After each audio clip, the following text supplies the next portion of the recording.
shattered dreams. Nailed to giant fucking screens. Neon glass stations light. Shadows dancing in the night. Power searching through the veins. It's Tuesday, and on Tuesday we look at toys. Specifically, we look at big, stompy metal figures and plastic figures in miniature games. And today we are looking at Warmachine, originally created by Privateer Press, currently in the capable hands, hopefully, of Steamforged Games, who normally you don't associate with tabletop because Steamforged makes video games. But I guess they also make tabletop games and do make a few more tabletop games than you might have thought of. Good morning, my nerds, and welcome. It is I, your favorite person to copy, the OGGM, coming to you live from Site B at 8:36 in the morning on another gloomy, foggy October. I want to say it's the 15th. And yep, Warmachine had an interesting history. It definitely goes to prove my theory of just add a certain word. And it works. Or when in doubt, make monsters. If you want to make a tabletop miniature game, just add war somewhere in the name.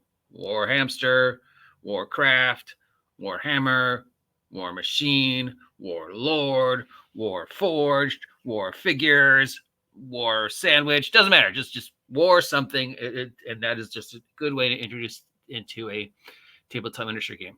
Definitely, this game is fed heavily off of the steampunk fad. There may or may not be some connection with it to a certain comic book called Battle Chasers, and some other things. It had one home, and then it grew into become a couple things, and then it went away for a while, and now it has a brand new home. So let's take a look at Warmachine, currently in the capable hands of Steamforged Press. Now, if you are looking to baby step your way into a miniature game but not invest a lot of fig money, and you like the idea of big stompy steampunk mechs, this might be the game for you.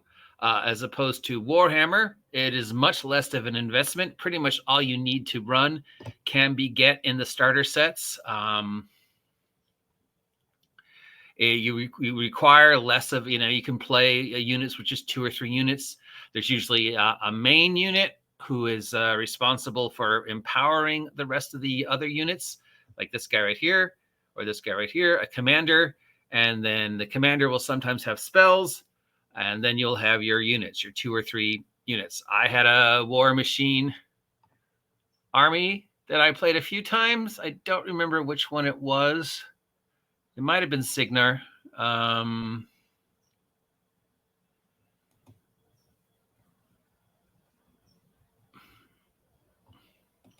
I just remembered they had a very I think it was these guys. I just remember the ones that I used had a very classic, almost, Martian look to them. They were just basically balls with legs and weapons. I painted them bronze and silver. They were on the shelves at Seth for a while. I donated them to be the store army at Seth's, and then Seth sold them to somebody. And I was like, hey, my army. But I hadn't used it in like a long time, so I wasn't really happy. So as you can see, we've got different factions.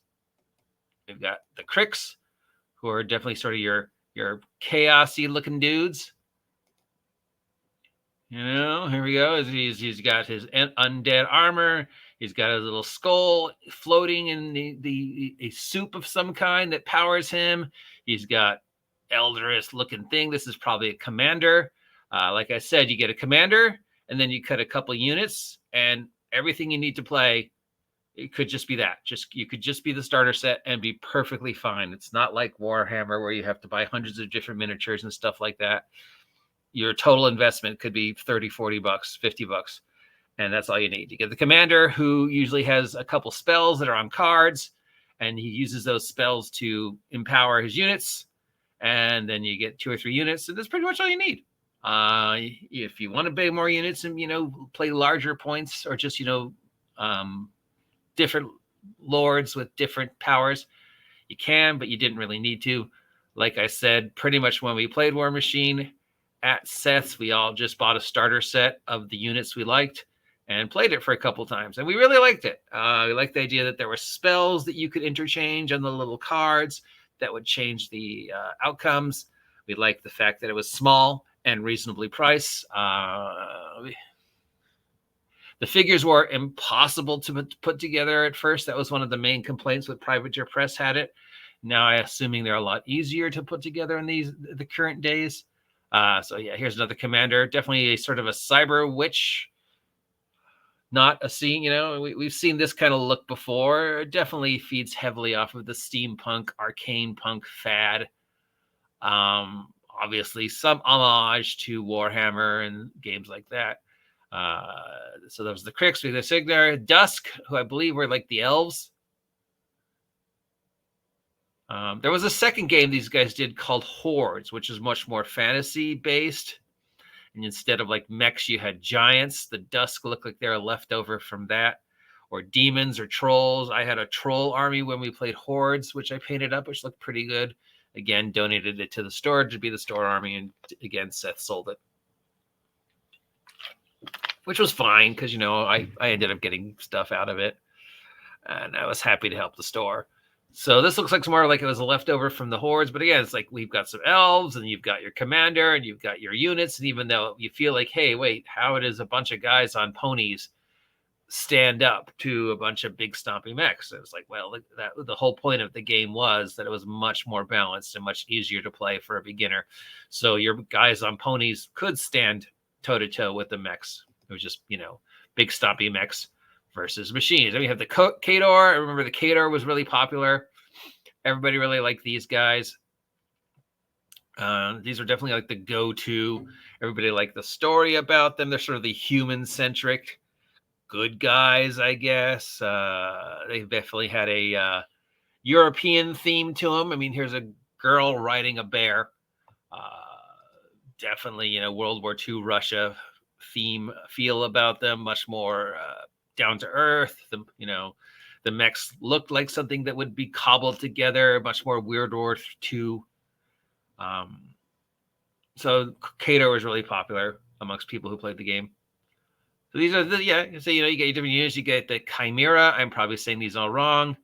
And just like the names, the Chimera were let's kit bash several monsters together to make a brand new monster, because that's what Chimera means. So this is sort of like your mutant, vaguely fantasy. This also looks like it might have been a leftover from Hordes that was converted to Warmachine. They were two separate, even though you could play them against each other because they used the same rules and they were balanced, and eventually they just became one thing. There's also a Warmachine role-playing game. I don't know if everybody remembers that. That's Iron Kingdoms, which I believe it's on a second incarnation.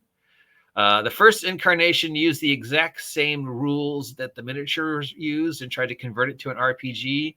Didn't really work, but we played it, I think, once at Aaron's house, and we liked it. This is the mercenaries. So this is like the units for people who couldn't, I didn't want to pick anyone. I just wanted a hodgepodge. This is a cool looking lava lich. I actually really like this guy. This is definitely one of those figures where I would like, if I could paint, I'd paint this guy. I might have to have this guy show up as a bad guy. He is freaking awesome looking.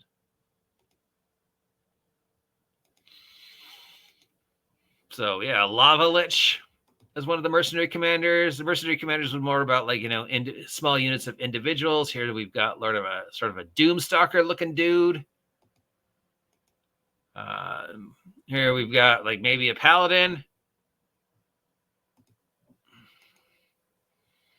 Here we've got some kind of cyber wizard. I'm a wizard. I'm summoning a skull. I wear goggles because, you've got to be cool. And everybody cool wears goggles. Goggles. So yes, you can see this one was much more built around individuals. We've got this Alexia, Queen of the Damned. And you can just see that there's definitely a European, vaguely Russian theme to a lot of these with the names. Here we've got, looks like an ape. Gotta have an ape or something. I don't know if that's a monkey or an elf. He's got pointed ears. That's the master of pain. Anyways, and then we've got a lizard man, because sure, why not? a lizard man witch doctor, because yeah. So this was definitely much more of like about the individuals and this cool looking blimp.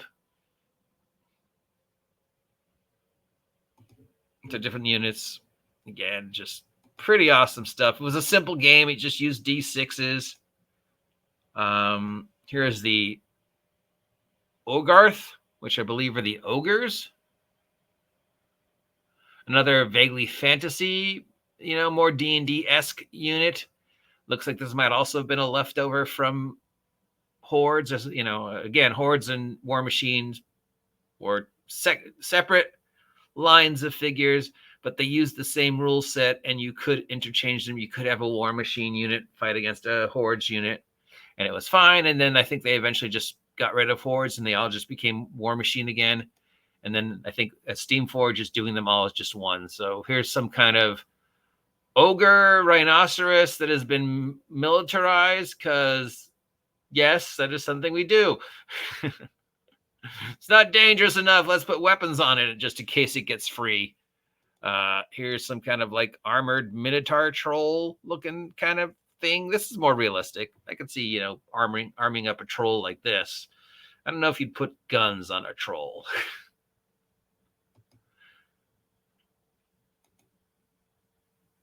Oh, okay. That guy's just going for overkill with his flag, with his Reaver standard variant. That thing looks like it weighs at least 60 pounds, 80 pounds. That's just huge, dude. That's ridiculous. I love it. And here's another ridiculous. Look at this guy's ridiculous banner. I definitely do not want anybody to know where I am. So this is the ogres. Much more of a D&D fantasy feel to them. I don't remember what their thing is. Dark magic. We got the Southern Carolus. Resilient and fierce troll bloods of the Iron Kingdoms. So here's more trolls. So this guy is a pirate troll octopus. I absolutely love him. He needs to show up in a game. Then we've got some more troll pirates. Dinosaur pirates are cool, but troll pirates are also pretty freaking cool. I love it. I'm surprised if this unit existed back when I was playing. Why didn't I play these guys? I love this look. He's got a gun in his hat. All right, these guys are my favorite. He's wielding a hammerhead shark as a weapon. Oh, these guys are brilliant. Oh, these are freaking brilliant. I love them. I got some more troll pirates. No, these look more like islanders. Definitely looking like a tiki theme here. Island goblins. Remember the goblins from Tomb of Annihilation? I would have used these to represent them if they'd been around when I was running Tomb of Annihilation. They've got some kind of fire-breathing frog, because sure. Here we've got some more troll pirates. That's just not a combination I would have ever thought of. Here's a troll riding a shark into battle. Never would have thought of troll pirates. Ocean-based trolls. Just not a combination I would normally, you normally don't associate with. Here's a troll chef and his flunkies. We've got a little like rocks on them and stuff. I guess this is to differentiate the different types of trolls. These guys are definitely my favorite. I definitely love the sense of humor about these guys. These guys are just goofy. He's got a little minion sitting on his hat thing, whatever this is. What is that, a chair? Yeah, I love these guys. Fire playing, that was being played. And then we have the Terrarian, the Terrain. The Terrarian are... Oh, no, this is just Terrain. I'm sorry, I thought that was a unit. It's Terrain. Warmachine Terrain, which, if you want to decorate the battlefield. So this is Warmachine. Here's some more better pictures of it, different stuff. It's from Steamforged Games. Steamforged Games has done some other things. As you can see, they did a bunch of board games. They did a bunch of miniature games. They did some role-playing games, including the Dark Soul. They currently have Iron Kingdoms, which I believe is 5th edition for the second version. Iron Kingdoms Warmachine is definitely one of the games I would say, here's a world where the 5e system is much better for. I always argue that 5e on its own is a great engine. 5th edition Dungeons and Dragons, 5e is not the best engine for D&D. There are other games that do 5e better, and I would definitely say that the 5e engine and the Iron Kingdoms Warmachine world are a perfect combination, because you have that steampunk feel about them. You have the sort of over-the-top Saturday morning superheroics. You have a living, breathing, much more approachable society with the 5 fingers, and you have pirates, troll pirates to be specific. And who wouldn't want to play a game where there are troll pirates? So here's some of the other figures that are painted up that I found online. Different people, different units. Some of these date all the way back to when Privateer Press had it. Others are the more recent ones. Yeah, these seems to be the older ones. It looks like Steamforged Games changed the color palette for the boxes for blue and white, while Privateer Press had sort of this red and yellow color scheme. And Steamforged has got a blue and white color scheme for the boxes. Yeah, so if you are looking to get into big stompy mech miniature games, and Warhammer from Games Workshop looks a little daunting and expensive, this one is probably a better starter. For $100, you have everything you need. You've got a commander, you've got 2 or 3 units, and that's really all you need. You get a starter set of the cards. As I said, the commanders have spells or abilities to alter the field, and you can use those spells to boost your units or what have you.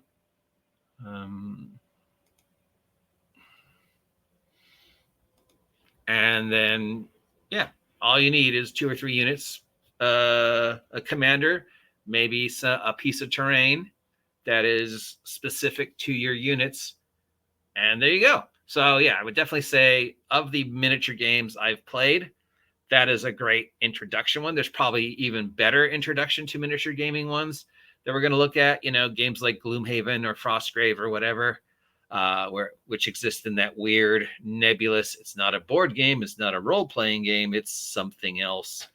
But for just pure big stompy mech love and just awesome figures, mostly probably plastic now, as opposed to when they were just metal and impossible to glue together. Yeah. So once originally owned by Privateer Press, originally one thing, became a couple other things, then it became one thing, then it went away, then it came back, currently run by Steamforged Games, who will hopefully do a great job with it, and it won't peter away. I really liked it. I liked it a lot more than I liked Warhammer. I like the look of the machines. I like the simplicity of the system. I like the ability to change up the battlefield with the cards. I like the fact that it was, a $50-$60 investment for me. And that's all I ever had to spend for the few months that we were involved with it. Obviously, Warhammer gets more love, more attention, and there were more Warhammer players at the time, so we lost interest in Warmachine and moved on. The Starship Troopers miniature game became really big for a bit at Seth's. But yeah, Warmachine had its moment, and I always liked it. I loved painting them up. I did a relatively good job. I just could not put them together. I had to pay somebody else to put them together for me. First, no matter what I did, it just didn't work. I was like unable to glue 2 pieces of metal together. They would just fall apart. That said, yeah, That's this week's Big Stopping Max. If you want to find out more about our Iron Kingdoms and Steamforged Games and Warmachine, links are in the description. We'll do a different company next week. Hopefully you appreciate this format more of just looking at a different company's collection of figures, and together we can find the one that's best for you.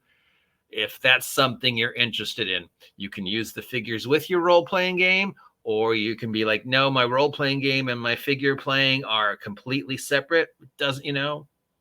I think of them as one thing. Like, I would use the figures both in my game and separate, because I like stompy mechs and I like terrain and I like toys on my table. But I know there's a lot of people out there who don't, who just want to be all theater of the mind and don't want to have any figures, or maybe just one or two pieces, and that's okay. Next week, I don't know what we'll do. Maybe Gloomhaven, since we talk about Gloomhaven or not. Anyways, if you appreciate this content, let me know. If you never want to hear me talk about toys on Tuesday, let me know. Until then, have a great day. Stay safe out there, and happy Halloween.